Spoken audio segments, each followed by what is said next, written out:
আসসালামু আলাইকুম। সাদেক্সে স্বাগত জানাচ্ছি নতুন ভিডিওতে গসাগু।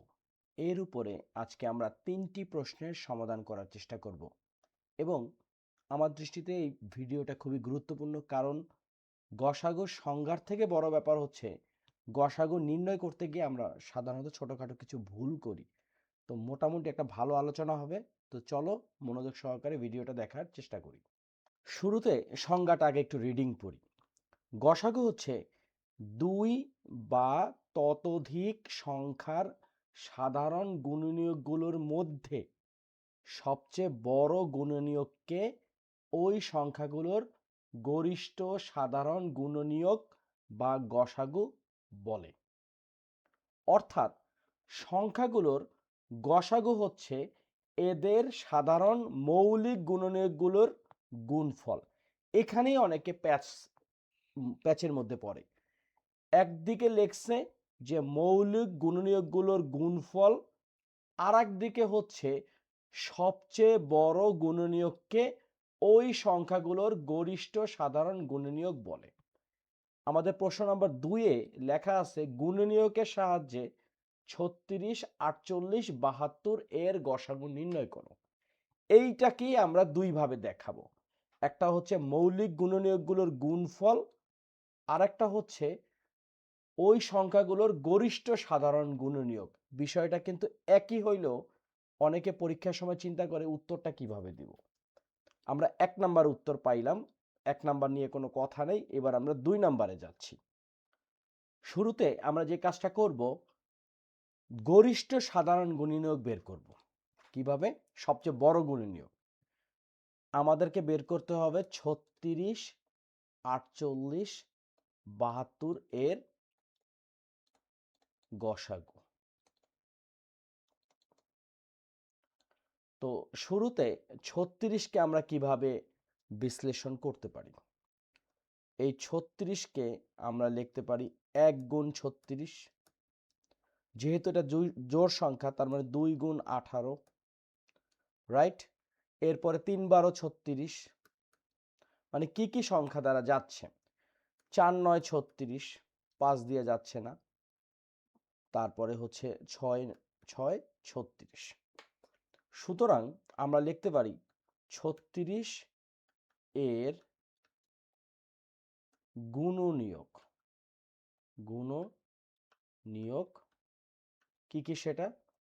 1 2 3 4 6 9 12 18 এবং 36।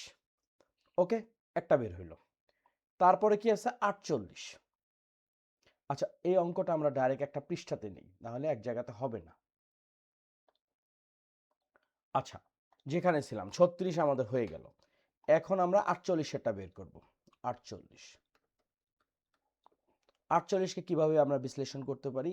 1 গুণ 48, 2 গুণ 24, তারপরে 3 16 48, তারপরে 4 12 48। ক্যালকুলেটরে যেহেতু সুযোগ আছে, আমরা জাস্ট ভাগ করলেই হচ্ছে। 5 দ্বারা যাবে না, 6 8 48, 7 যাবে না, 8 তো পাইলামই। তাহলে আমরা লিখতে পারি যে 48 এর গুণনীয়ক সেটা কি?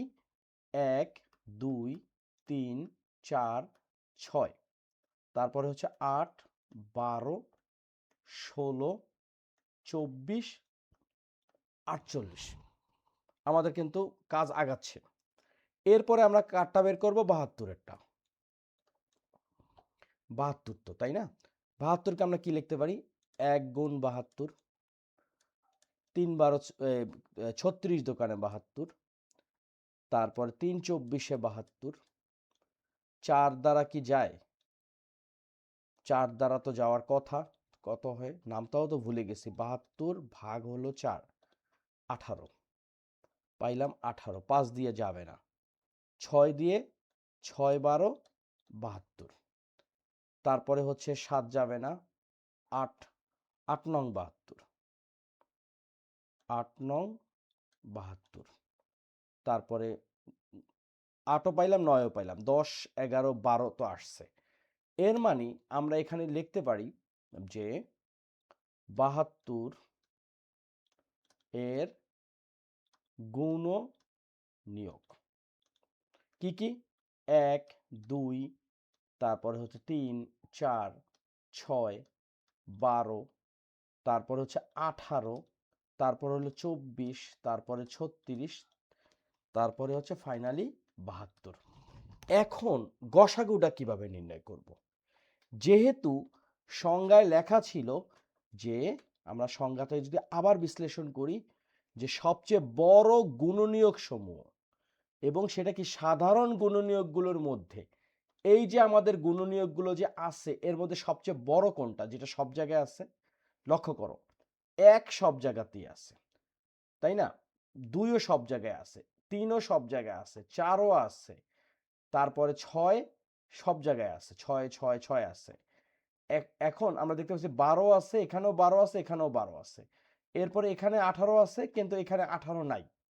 তার মানে এই 18 কাহিনী আর থাকতেছে না। পরেরটাতে 18 আছে কিন্তু হবে না। আমরা দেখতে পাচ্ছি যে সবচেয়ে বড় হচ্ছে এই যে 12, এই হলো আমাদের 12। সুতরাং এই যে আমাদের কত 36 48 তারপরে হচ্ছে 72 এর সাধারণ, বা আমরা এই লাইনটা যদি হুবহু বলি যে সাধারণ গুণনীয়কগুলোর মধ্যে সবচেয়ে বড় গুণনীয়ক এর মধ্যে সবচেয়ে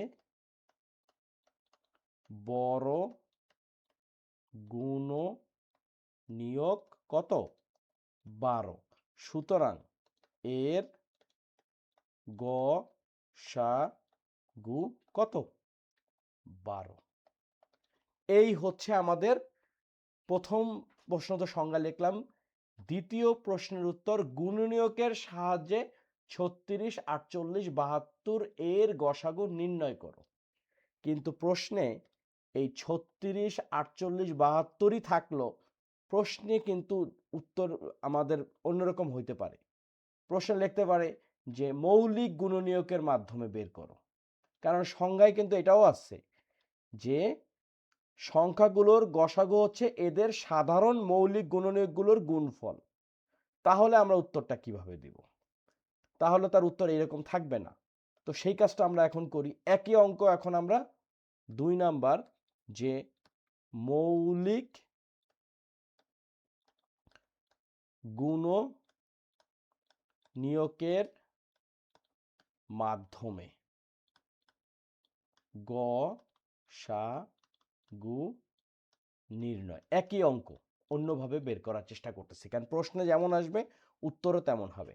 এই 36কে যদি আমরা মৌলিক গুণনীয়কে বিশ্লেষণ করি, সবচেয়ে ছোট মৌলিক সংখ্যা হচ্ছে 2, ভাগ করলাম 2 দিয়ে আসলো 18, আবারও 2 দিয়ে করলাম আসলো 9। কেন 2 দিয়ে করছি?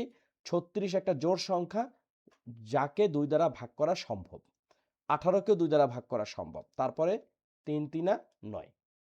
তাহলে সুতরাং 36 সমান, তাই না? 36 সমান আমরা লিখতে পারি 2 গুণ 2 গুণ 3 গুণ 3। ওকে, একটা গেল। তারপরে কি আছে? 48। 48কেও কিন্তু আমরা 2 দ্বারা ভাগ করতে পারবো, পাবো 24, পাবো 12, তারপরে হচ্ছে 2 দ্বারা ভাগ করলে 6, 2 দ্বারা ভাগ করলে 3। তাহলে লিখতে পারি সুতরাং 48 সমান 2 গুণ 2 গুণ 2 গুণ 2 গুণ 3, রাইট? এবং ফাইনালি যেটা করতে পারি 72, আসলো 36, ভাগ করলাম আসলো 18, তাই তো? এরপরে কত করলাম? ভাগ করলাম আসলো 9, তারপরে আসলো কত? 3 3 9। তাহলে 72কে আমরা লিখতে পারি 2 গুণ 2 গুণ 2, 2 দুগুণে 4, 4 দুগুণে 8, 3 এটা 24, 3 24 72।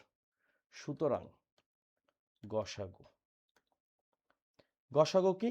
শুধুমাত্র কমন যেটা, কমন কি কি আছে আমরা যদি একটু বিশ্লেষণ করি, এই 2 পাচ্ছি, 2 পাচ্ছি, 2 পাচ্ছি। সংজ্ঞাটা আবার দেখি, কারণ সংজ্ঞাই হলো মেইন জিনিস। লেখছে কি? যে সংখ্যাগুলোর গসাগু হচ্ছে এদের সাধারণ মৌলিক গুণনীয়কগুলোর গুণফল। তো সাধারণ মৌলিক গুণনীয়ক বলতে বোঝাচ্ছে যেটা কমন। তো সুতরাং এই যে 36-এর প্রথম যে 2 2 2 আমরা 2 নিলাম, যেহেতু সাধারণ মৌলিক গুণনীয়কের গুণফল। আবার এখানে 2, আবার এখানে 2, আবার এখানে 2, এই নিলাম 2।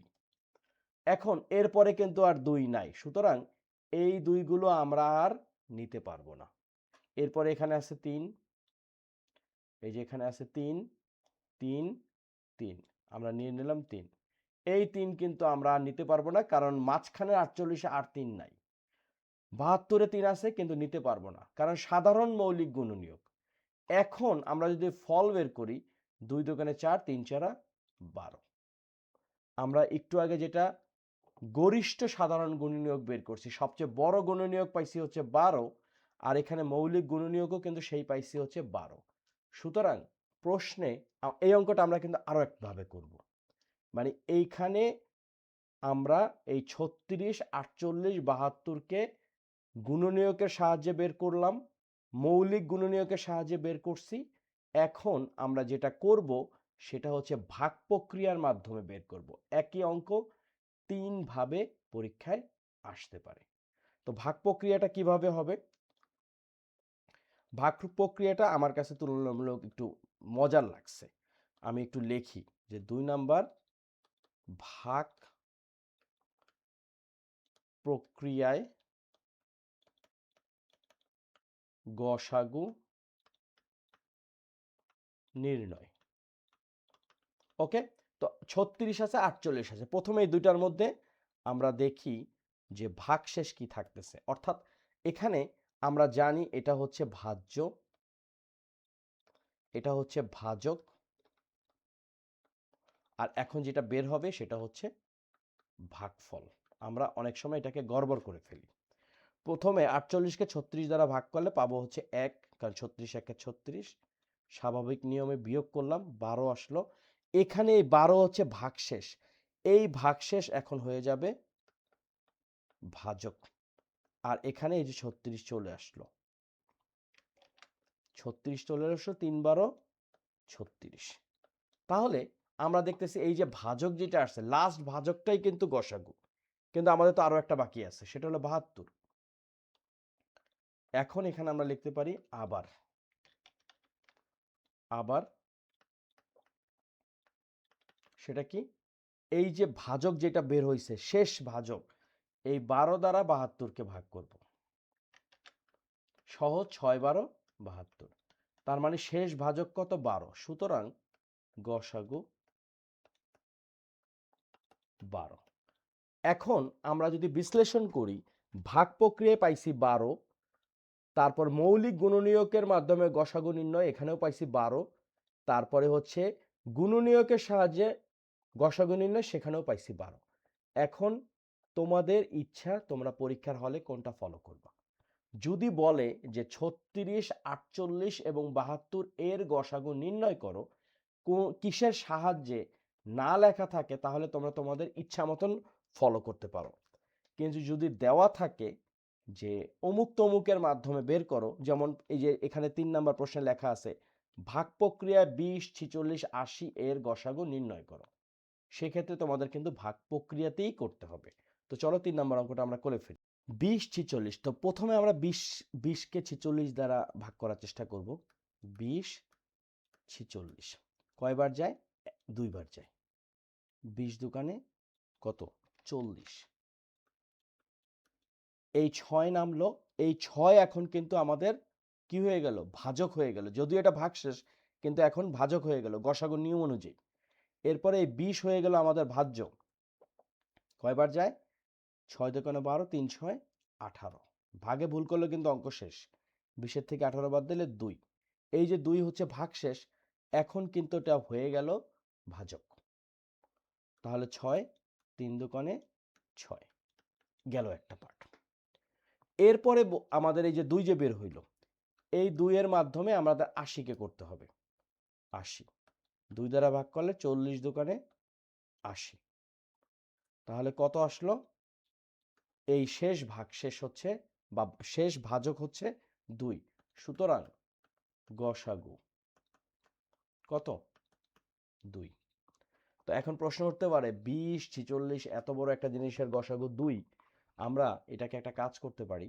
আমরা যদি গরিষ্ঠ আকারে প্রকাশ করতে যাই গুণনীয়কের সাহায্যে, দেখি 20কে আমরা লিখতে পারি 1 গুণ 20, 2 গুণ 10, 3 তো যাবে না, 4 গুণ 5।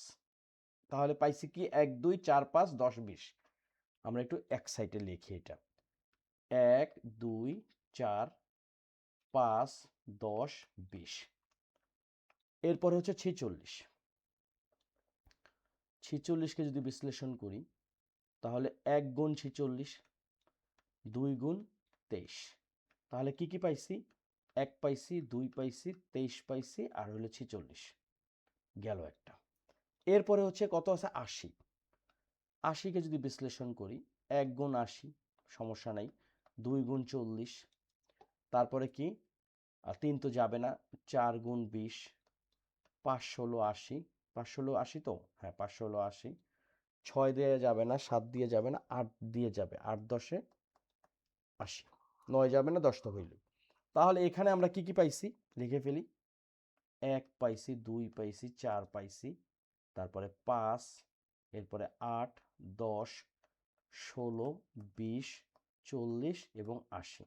ইন্টারেস্টিং বিষয়, এতগুলো নাম্বারের মধ্যে শুধু কমন কিন্তু কত? 2, এবং এটাই সবচেয়ে বড় নাকি?